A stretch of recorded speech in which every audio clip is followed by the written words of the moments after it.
Alright, thieves in training, grab your mask, sharpen your skills, and try not to empty your wallet. Because today on Veteran Game, we're stealing hearts and rolling dice with Persona 5, the Phantom X. Yes, Atlas has gone full gacha, but before you rage quit or roll your eyes, listen up.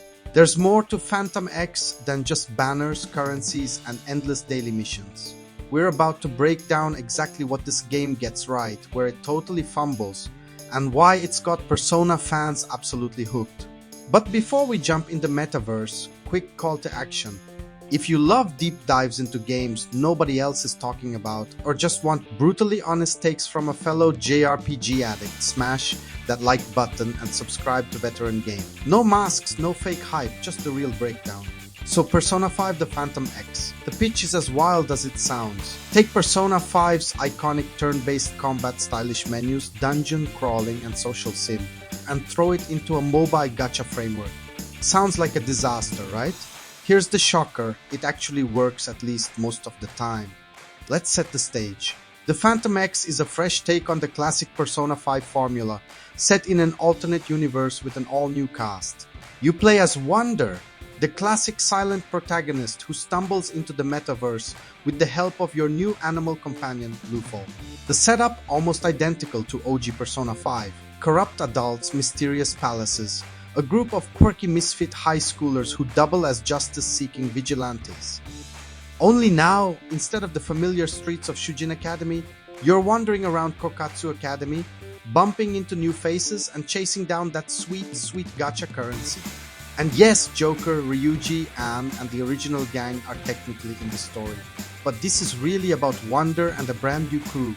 You've got the baseball star Motoha Arai, foodie and lone wolf Shunkano, disciplined class Prez Riko Tanemura, and a whole cast of Phantom Idols side characters who only exist through the magic of gacha. Let's talk gameplay. The DNA of Persona 5 is all over this game. There's still turn-based combat with all the elemental weaknesses. One more follow-ups, and that glorious all-out attack splash screen. Instead of a manual button pass, Phantom X gives you an auto follow-up. Down an enemy and your teammate jumps in for the next hit. Easy to pick up, still satisfying, and let's be honest, still the best JRPG combat out there on a phone. And get this, palaces are massive. The first boss, the Subway Slammer, sets the tone. Over-the-top villains, twisted dungeons, actual puzzles, tons of treasure to scoop up. If you love the satisfaction of cracking a new palace open and exploring every corner, Phantom X delivers. Combat is quick, punchy, and absolutely faithful. Every party member has a unique set of fixed skills, no more mixing and matching. But Wonder can still collect and fuse personas like the classic Joker. The fusion system is here, and it's still a blast to hunt for the next overpowered demon. But here's where the gacha hits you. You want that cool new character? Or that rare persona? Time to roll the dice. There are a dozen currencies, banners, premium pulls, gold tickets, weapon medallions. And if you've played any mobile RPG, you know the drill. Phantom X showers you with freebies in the early game, free pulls, daily rewards, new weapons, social stat boosts. But as you dig deeper, the grind gets real. And that's where things get complicated.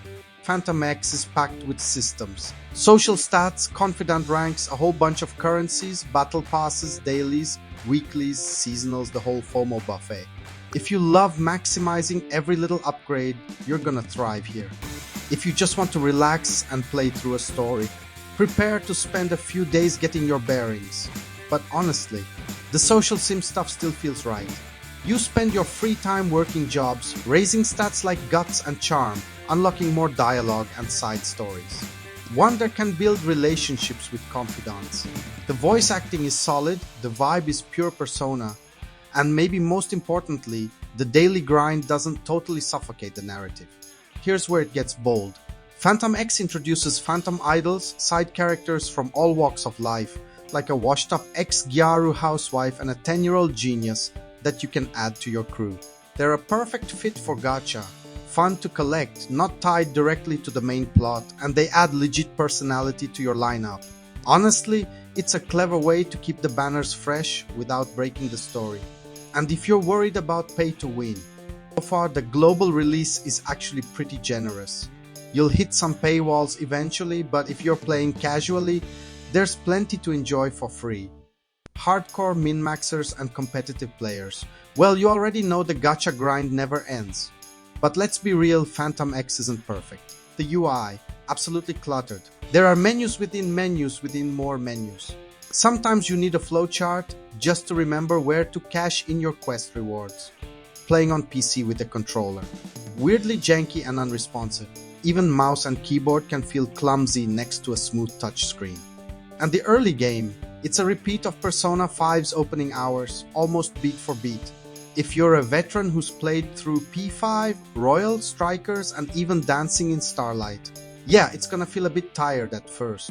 The first villain is campy and forgettable, and there's a ton of exposition before you're cut loose. But stick with it, because once the game hands you the keys, it gets addictively good. The palaces get bigger and wilder. The villains actually step up. And the writing, while never quite hitting P5's heights, starts to carve out its own vibe, more about the loss of hope and desire than just rotten adults. And here's a hot take. The Phantom X might be the most approachable Persona for total newcomers. The bite-sized daily content, forgiving energy system and regular updates mean you can pop in, play for a half hour, and feel like you made progress. Number 100-hour marathon needed. So should you play Persona 5 The Phantom X? If you're a die-hard Persona fan desperate for any new content, it's a must-try. If you're curious about gacha games but never wanted to give up real story and characters, this is honestly one of the best hybrid attempts out there. But if you're allergic to daily checklists, timers, or seeing your favorite Phantom Thieves turned into rare drops, you might want to wait for Persona 6. For me, I'm hooked. Yes, it's grindy, and yes, Atlas is absolutely milking the Persona 5 cow dry, but somehow they made a gacha game that actually feels like Persona. And as long as the updates keep coming and the writing stays strong, I'll keep diving into the metaverse, one daily at a time. Let's hear from you. Have you tried Phantom X? Pulled your favorite character? Or are you still holding out for the next real Persona game? Drop your stories in the comments, and don't forget to like, sub, and hit that bell for more honest, unfiltered breakdowns. Only on Veteran Game. See you in the next Palace, Thieves. Stay bold.